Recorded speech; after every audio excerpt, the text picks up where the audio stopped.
نبی پاک صلی اللہ علیہ وسلم نے ارشاد فرمایا، ماں کے قدموں تلے جنت ہے۔ یعنی ماں سے اگر آپ حسن سلوک کریں گے، اس کی اطاعت کریں گے، اس کی فرما برداری کریں گے، اس سے اچھا برتاؤ کریں گے تو آپ اپنے لیے جنت کے دروازے کو کھول لیں گے۔ اس لیے حضور صلی اللہ علیہ وسلم نے فرمایا، ماں اور باپ جنت کے دو دروازے ہیں۔ جس نے ان دونوں کو راضی رکھا اس نے جنت کے دو دروازے اپنے لیے کھول لیے، لیکن جس نے انہیں ناراض کیا تو جنت کے دونوں دروازے وہ اپنے لیے بند کر لے گا۔ تو ماں جنت کا دروازہ ہے۔ جو شخص چاہتا ہے کہ اس کے لیے جنت کا دروازہ کھول دیا جائے تو وہ ماں کی فرما برداری کرے، اور ماں کی فرما برداری میں اللہ رب ذوالجلال کی رضا ہے اور اس کے حبیب کی رضا ہے۔ اگر ماں راضی نہیں تو نہ رب راضی ہوگا نہ اس کا حبیب راضی ہوگا۔ حضرت علقمہ رضی اللہ تعالی عنہ جو صحابی رسول ہیں، ان کا جب آخری وقت آیا تو صحابہ آئے حضور صلی اللہ علیہ وسلم کے پاس اور عرض کی، یا رسول اللہ صلی اللہ علیہ وسلم، ہم علقمہ کو تلقین کرتے ہیں کہ کلمہ پڑھو، وہ کلمہ نہیں پڑھ رہا۔ تو حضور صلی اللہ علیہ وسلم نے فرمایا، کیا وہ نمازیں پڑھتا تھا، روزے رکھتا تھا، نیک اعمال کرتا تھا؟ تو صحابہ نے کہا، یا رسول اللہ وہ تو نیک اعمال کرتا تھا۔ پھر حضور نے فرمایا، کیا اس کے ماں باپ زندہ ہیں؟ تو صحابہ نے کہا، یا رسول اللہ اس کا والد تو فوت ہو چکا ہے لیکن والدہ زندہ ہے۔ حضور علیہ السلام نے فرمایا، جاؤ اس کی ماں کو میرا پیغام دو، اگر وہ آ سکتی ہے تو صحیح ہے ورنہ میں اس کے پاس چلا جاتا ہوں۔ جب اس خاتون کے پاس نبی پاک کا پیغام پہنچا تو وہ بوڑھی مائی لکڑی کے سہارے سے، لاٹھی کے سہارے سے چلتی ہوئی حضور صلی اللہ علیہ وسلم کی بارگاہ میں حاضر ہوئی۔ حضور علیہ السلام نے فرمایا، تمہارے بیٹے کا کیا حال ہے عبادات میں؟ تو وہ کہنے لگی، یا رسول اللہ وہ نمازیں بھی پڑھتا رہا، نیک اعمال بھی کرتا رہا ہے۔ تو حضور علیہ السلام نے فرمایا، وہ نمازیں اور نیک اعمال تو اس کا اور رب کا معاملہ ہے، اب اے مائی تو یہ بتا کہ تیرے ساتھ اس کا کیا معاملہ تھا؟ تو وہ ماں کہنے لگی کہ یا رسول اللہ وہ مجھ سے زیادہ اپنی بیوی کو ترجیح دیتا تھا اور مجھے اتنی ترجیح نہیں دیتا تھا، اس لیے میرا دل دکھی ہے اور وہ مجھے حقیر جانتا تھا۔ تو حضور علیہ السلام نے فرمایا، اب آخری وقت میں اس کو کلمہ نصیب نہیں ہو رہا، تم اسے معاف کر دو۔ تو وہ زار و قطار رونے لگ گئی، کہنے لگی، یا رسول اللہ میرا دل نہیں مانتا۔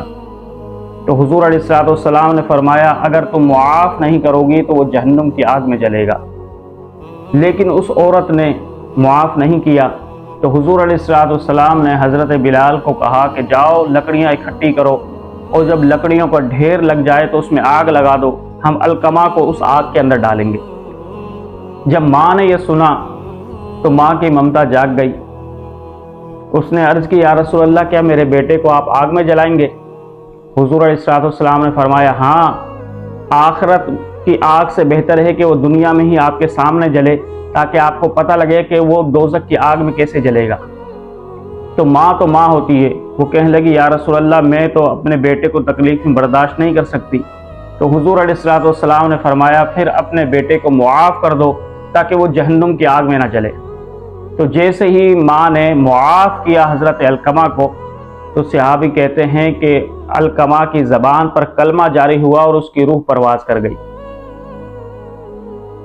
تو دیکھیں، نبی پاک صلی اللہ علیہ وسلم اگر چاہتے تو علقمہ کے لیے دعا کر سکتے تھے، کیونکہ نبی پاک اللہ کی بارگاہ میں اتنے محبوب ہیں کہ حضور اگر پتھروں کو اشارہ کرتے ہیں تو وہ کلمہ پڑھنے لگ جاتے ہیں، درختوں کو اشارہ کرتے ہیں تو درخت چلتے ہوئے آ جاتے ہیں، حضور انگلی سے چاند کے 2 ٹکڑے کرنے کا حکم دیتے ہیں تو چاند 2 ٹکڑے ہو جاتا ہے۔ لیکن نبی پاک صلی اللہ علیہ وسلم نے علقمہ کے لیے دعا نہیں کی۔ کیوں نہیں کی؟ اس لیے کہ تعلیم امت کے لیے بتایا حضور علیہ السلام نے کہ جس کی ماں راضی نہیں ہوتی ہے تو اس کا حق میں بھی اس سے راضی نہیں ہوتا۔ تو جس سے نبی پاک صلی اللہ علیہ وسلم راضی نہ ہوں تو پھر اللہ کیسے اس سے راضی ہوگا؟ تو پتہ یہ لگا کہ جس کی ماں جس سے راضی نہیں، اس سے نبی پاک بھی راضی نہ ہوں گے اور نہ اللہ رب ذوالجلال راضی ہوگا۔ لیکن اگر اللہ رب ذوالجلال اور نبی پاک کو آپ راضی رکھنا چاہتے ہو تو ماں کو راضی رکھو۔ جب ماں کو راضی رکھو گے تو دونوں جہاں کی کامیابیاں تمہیں مل جائیں گی اور اللہ اور اس کا رسول بھی تم سے راضی ہو جائے گا۔ نبی پاک صلی اللہ علیہ وسلم اپنی والدہ ماجدہ سے کیسی محبت کرتے تھے۔ مسند احمد کی حدیث ہے، حضور صلی اللہ علیہ وسلم عمرۃ القضاء سے واپسی آ رہے تھے تو حضرت آمنہ کی قبر مبارک سے جب حضور گزرے تو آپ رک گئے۔ آپ اپنی سواری سے اترے تو قبر مبارک پر کھڑے ہو کر رونا شروع کر دیا، آنکھوں سے آنسو روا ہیں۔ پھر جب آپ تھک گئے تو بیٹھ گئے، بیٹھ کر روتے رہے۔ پھر آپ مراقبے کی حالت میں گئے اور وہاں پر روتے رہے۔ تو صحابہ بڑے تعجب میں دیکھنے لگے اور صحابہ نے عرض کیا، یا رسول اللہ، ان پتھروں کی ڈھیری کے پاس آپ کیوں رو رہے ہو؟ تو حضور علیہ السلام نے فرمایا، یہ پتھروں کی ڈھیری نہیں، یہ تمہارے نبی محمد مصطفیٰ صلی اللہ علیہ وسلم کی والدہ ماجدہ کی قبر ہے، یہ میری ماں کی قبر ہے۔ تو میں اس لیے رو رہا ہوں کہ مجھے اپنی ماں کی محبت یاد آ گئی، اور اللہ کی عزت کی قسم، اگر محمد عشاء کی نماز پڑھانے کے لیے جاتا اور وہ سورہ فاتحہ بھی شروع کر دیتا، تو اگر میری ماں مجھے محمد کہہ کر پکارتی تو میں نماز توڑ کر اپنی ماں کے پاس حاضر ہو جاتا اور اس کا حکم بجا لاتا۔ تو یہ نبی پاک صلی اللہ علیہ وسلم نے ماں کی شان بتائی۔ تو بہت سے لوگ 12 مئی کو ماں کا دن مناتے ہیں۔ اسلام تو یہ کہتا ہے ہر روز ماں کا دن مناؤ۔ اسلام نے تو ہر روز ماں کی فرمانبرداری کا حکم دیا ہے، اس کی خدمت کا حکم دیا ہے، اس کے ساتھ حسن سلوک کا حکم دیا ہے۔ فقط ایک دن نہیں بلکہ پوری زندگی ماں کی خدمت کرنے کا حکم دیا ہے تاکہ اس کے لیے جنت کے دروازے کھول دیے جائیں۔